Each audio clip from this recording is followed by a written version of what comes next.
G'day and welcome back to another video. I know the thumbnail's kind of a little bit clickbaity, but yeah, I'm trying to build a Optima Pro right here.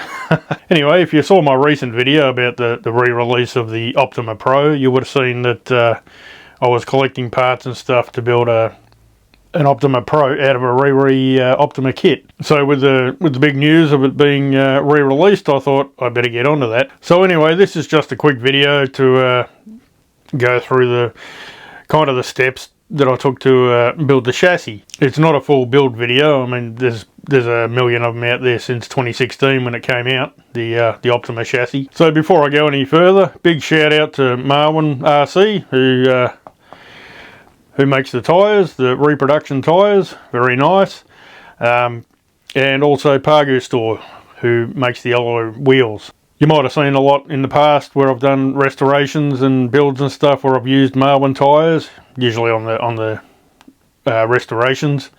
Yeah, great quality reproductions, good price, and also the alloy wheels, you know, Pargustore. So big shout out to Pargustore as well. Over the years, I bought a bunch of those for a whole lot of different cars. And there's some right behind me right now on the Super Avanti. And the VQS. But yeah, great stuff. Both companies are, you know, killing it. That's good to see. So yeah, Pargustore and Marwan RC. I'll leave links in the description where you can check them out. So that's him. Looking pretty magnificent, I think. Yeah, it all came together nicely. I actually did have one rather concerning issue, actually. You might notice here there's no countersunk washer on this screw here. I've got to get some more. It has a couple underneath as well. Yeah, I tightened some up. Well, I did tighten up the front end. Wasn't crazy tight, but I tightened them up. Then went about doing other things, and I heard this almighty crack. And two pieces of one of the washer, you know, just sitting under the car. Righto. So I thought, one broke, yeah, okay. And then probably half an hour later, I was down the front of the house. Crack! Again! I thought, nah, it can't be. Came down and yeah, this one had cracked as well. Just split clean in half. So I'll be in the market for some new ones of those washers. Yeah, not much I can say about that. They just broke and that's it. Anyway, so I think it's looking pretty nice. I don't really have big plans of running this. You might notice when I do the body and that it's going to be a lot of work, so I don't really want to go damage it, but who knows, might run it. So I figured I'd put the radio gear and stuff in it, make it so it is runnable. Yeah, I've got the orange receiver in there,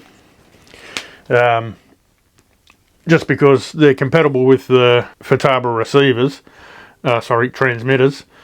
And yeah, I just don't have any. I bought a bunch of these a couple of years ago, and I sort of use them as a second thing, you know. I prefer to put the actual Futaba in there, but yeah, just ran out of them, so it is what it is. And I think it might match the colour of the body a little bit better. Same thing with the Savox servo there. Got a bit orange on there, so sort of ties in with the theme, I think.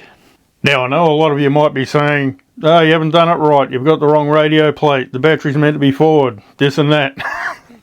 Well, yeah, you are right. I kind of got lazy there. But it's a theory of mine, just a theory. It'll be running on LiPo. LiPos are much lighter than NiCads and nickel metal hydride and all of them. So just a theory. There's a little bit less weight in the front because of low profile servo, but also there's less weight here due to using LiPo.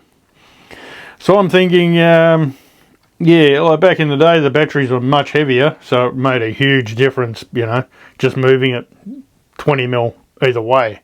I don't think that really matters so much using a LiPo. Anyway, it is what it is. Maybe I'm wrong.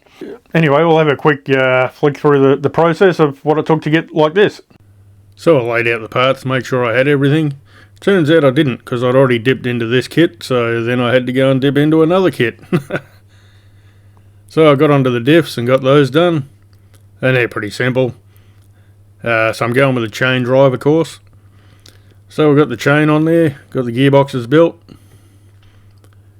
and then we got the side plates, motor cover, rails, and yeah, it's starting to take shape now. So there we go, got the suspension on there. Well, most of it still needs shocks, and we'll get onto those now, because those are always fun. Anyway, they look really nice. Still love these Kyosho red shocks.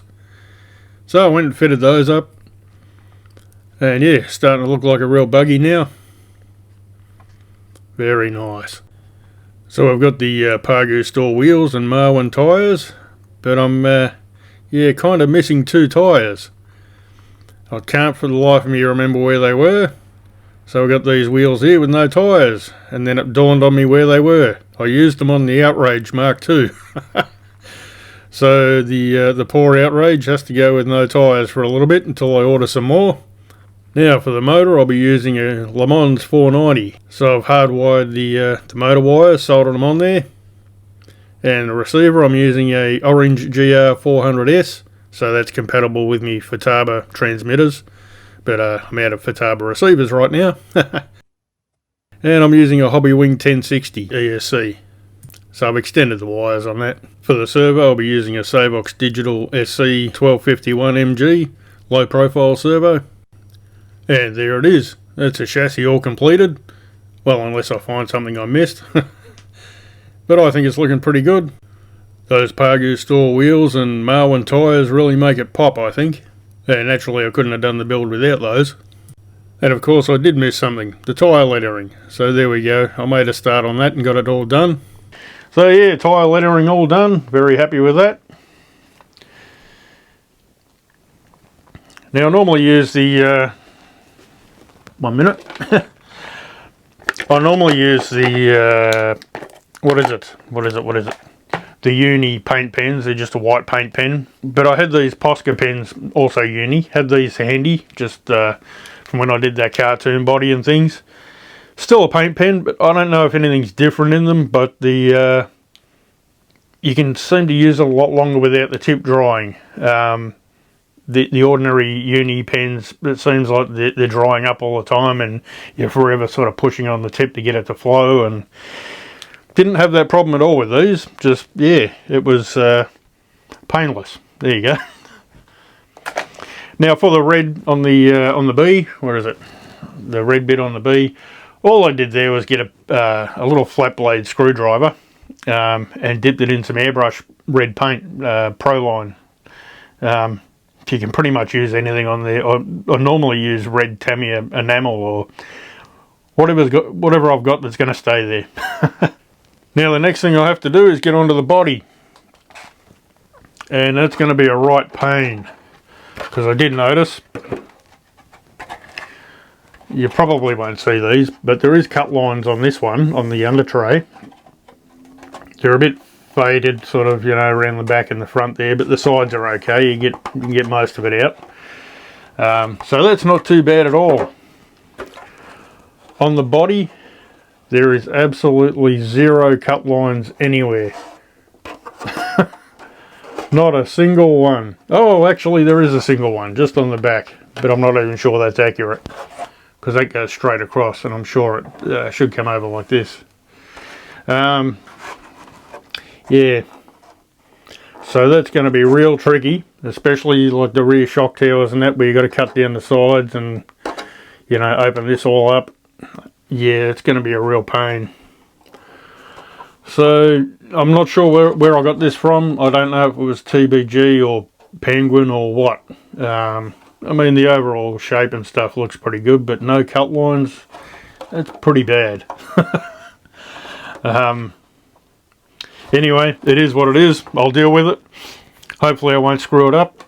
But yeah, I guess if that does go bad, I won't have to worry about painting the body so much, will I? Anyway, after the paint's done, I've got some nice MCI decals to go on there. I actually held these up in one of my other videos, I remember. There's a couple of stickers missing from there that I stole for something else, but I know I've got a couple more of these sheets, so I'll pull them out and we'll be all good. Alrighty, so that's him. Pretty happy with that. Looking very nice. Well, I'll go and get onto this this paint job. I think it's going to take me about a week, so don't expect a video till probably next weekend. Yeah. Alright, well, if you liked the video, give it a thumb up. And yeah, if you're new here, subscribe, that'd be awesome. I'll go get onto this and catch you later.